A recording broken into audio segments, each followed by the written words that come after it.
होगी रोज खटर पटर, बातें भी चटर पटर, घर घर की खबर खबर, हंसी ठिठोली की है अंगड़ाई। रेडियो राजू भाई, रेडियो राजू भाई, रेडियो राजू भाई, राज मिस्त्री का अपना रेडियो।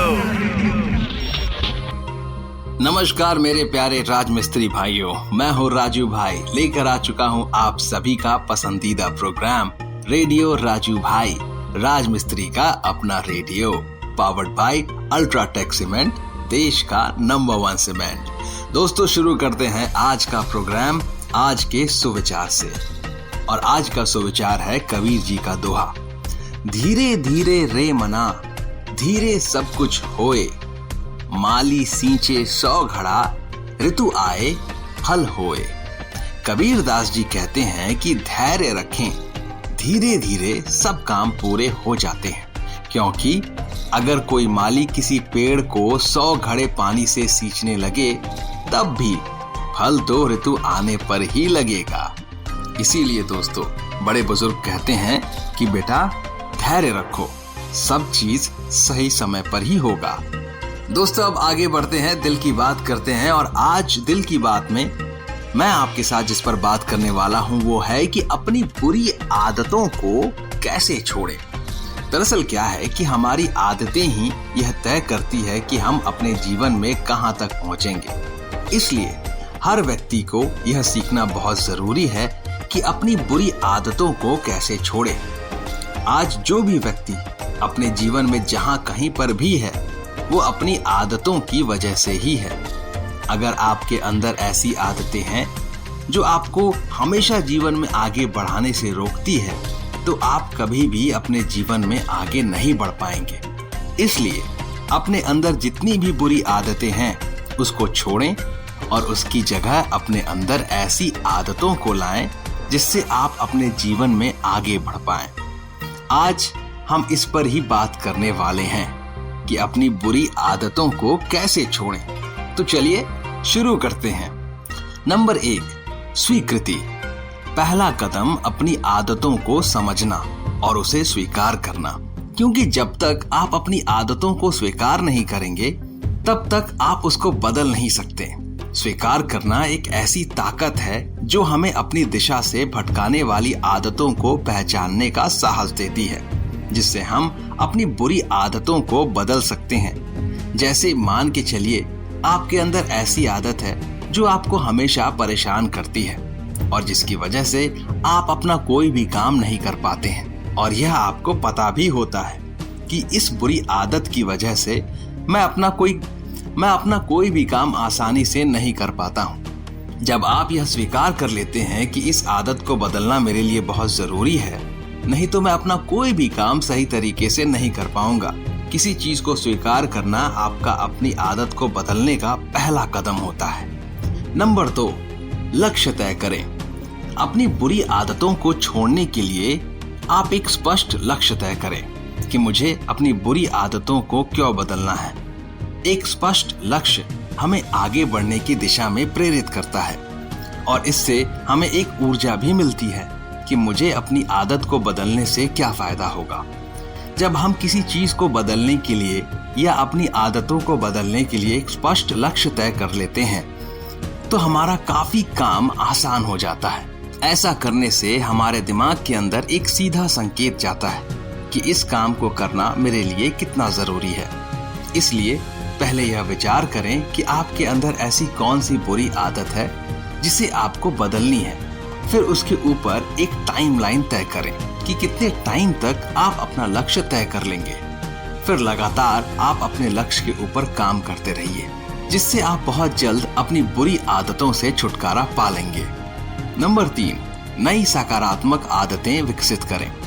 इसमें आप यह भी कर सकते हैं कि अपनी बुरी आदतों को बदलने के बजाय उसकी जगह अच्छी आदतें अपने अंदर अपनाएं, जिससे आपके मन में नकारात्मक विचार कम होंगे और आपका मनोबल भी बढ़ेगा। सकारात्मक आदतें न केवल हमारी सोच को परिवर्तित करती हैं, बल्कि हमें नई ऊर्जा, उत्साह और शक्ति भी प्रदान करती है।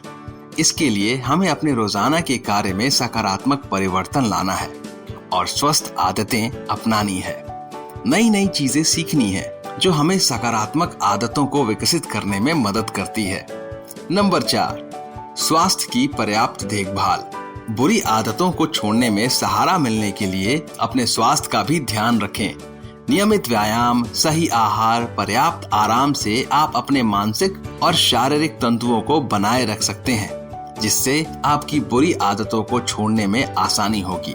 एक चीज का आप हमेशा ध्यान रखना, जब तक आपका शरीर और दिमाग ही आपकी आदतों को बदलने में आपका साथ नहीं देगा, तब तक आप चाहकर भी अपनी बुरी आदतों को नहीं छोड़ पाएंगे। इसलिए अपने स्वास्थ्य का पूरा ध्यान रखें। जब हमारा स्वास्थ्य ठीक होगा तो आपके लिए ऐसा कोई भी काम मुश्किल नहीं है जिसको आप नहीं कर सकते। नंबर 5, संघर्ष का सामना करें। बुरी आदतों को छोड़ना आपकी एक यात्रा है, जिसके लिए आपको कभी न कभी संघर्ष का सामना जरूर करना पड़ेगा। इस समय में अपने आप से संघर्ष करना और उससे सीखकर प्रेरित होना बहुत जरूरी है, क्योंकि अपने संघर्ष को हमेशा एक सीखने का अवसर माने और इसका सामना करें, जो आपको और मजबूत बनाता है। यह संघर्ष हमें नई और सकारात्मक आदतों को अपनाने का एक अवसर भी प्रदान करता है, जिससे हम अपनी ऊर्जा को सही दिशा में चला सकते हैं और खुद को सुधारने का साहस भी कर सकते हैं। तो दोस्तों, अंतिम में मैं आपसे सिर्फ इतना कहना चाहूंगा कि एक चीज का आपको हमेशा ध्यान रखना है कि आदतों का हमारे जीवन में बहुत बड़ा योगदान है। आज हम अपने जीवन में जहां कहीं पर भी हैं, वो हम अपनी आदतों की वजह से ही हैं।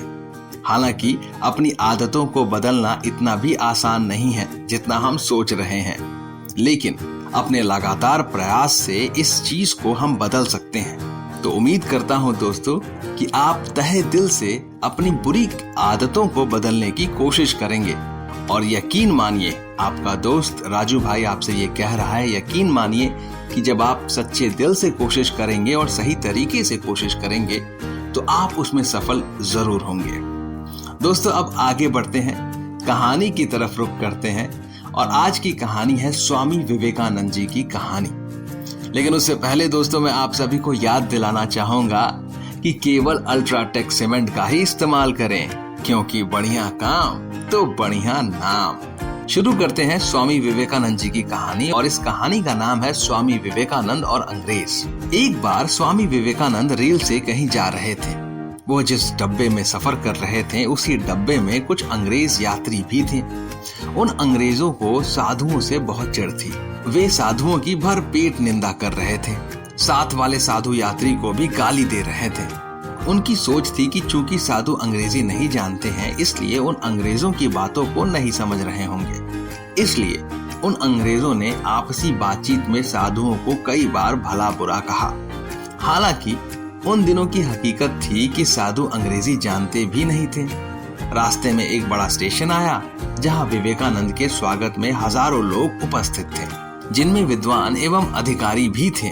उन्होंने यहाँ उपस्थित लोगों को संबोधित करने के बाद अंग्रेजी में पूछे गए प्रश्नों के उत्तर भी अंग्रेजी में ही दिए। अंग्रेज सहयात्री यह देख रहे थे। यह देखकर रेल में उनकी बुराई कर रहे उन अंग्रेज यात्रियों को सांप सूंघ गया। अवसर मिलते ही वे विवेकानंद के पास गए। उन्होंने नम्रता पूर्वक पूछा कि क्या आपने हमारी बात सुनी? स्वामी जी ने सहजता से जवाब दिया। उन्होंने बताया कि उनका मस्तिष्क अपने ही कार्यों में व्यस्त था, इसलिए उन्हें लोगों की बात सुनने का अवसर नहीं मिला। उनका यह जवाब अंग्रेजों को शर्मसार कर गया। अंग्रेजों ने चरणों में झुककर क्षमा याचना की। वे स्वामी जी के प्रति आदर भाव दिखाने लगे। वे उनके ज्ञान का सम्मान करने लगे। तो दोस्तों, इस कहानी से हमें क्या सीख मिलती है? इस कहानी से हमें यह सीख मिलती है कि दूसरों की निंदा हमेशा शर्मिंदगी देती है। अपने लक्ष्य के प्रति समर्पित रहेंगे तो विश्व की कोई भी बाधा आपको विचलित नहीं कर सकती। जैसे स्वामी विवेकानंद जी अपने लक्ष्य के प्रति समर्पित थे। वह अपने मन मस्तिष्क में जो सोच रहे थे उसी पर गहन चिंतन कर रहे थे। इसलिए उन्हें किसी और की कोई भी निंदा, कोई भी बुराई नहीं दिखी, ना ही कुछ सुनाई दी। तो दोस्तों, हमें भी अपने मन को इसी तरीके की शक्ति देनी है कि हम जिस चीज पर ध्यान केंद्रित करें हमारा ध्यान सिर्फ उसी चीज पे रहे। अब मैं आपको बताने वाला हूं एक रोचक तथ्य, उसके बाद मैं लूंगा आप सभी से इजाजत। दोस्तों, आज का रोचक तथ्य है कि शुक्र ग्रह, हम जानते हैं कि 9 ग्रह हैं, सूरज है, उसके 9 ग्रह, पृथ्वी भी एक ग्रह है, लेकिन शुक्र ग्रह का एक दिन, उस ग्रह पे अगर आप चले गए, वहां का बिताया हुआ एक दिन इस पृथ्वी ग्रह का 1 साल के बराबर होता है। आप समझ सकते हैं कि वो कितना बड़ा और कितना धीरे घूमता होगा कि उसका एक दिन इस पृथ्वी ग्रह के 1 साल के बराबर है। दोस्तों, अब मैं लेता हूं आप सभी से इजाजत। आप लोग अपना ख्याल रखिए। हम मिलेंगे बहुत जल्दी अगले एपिसोड में। तब तक के लिए टाटा, सायोनारा, बाय बाय। शुक्रिया दोस्तों। रेडियो राजू भाई, रेडियो राजू भाई, रेडियो राजू भाई, राज मिस्त्री का अपना radio. Brought to you by Ultratech Cement.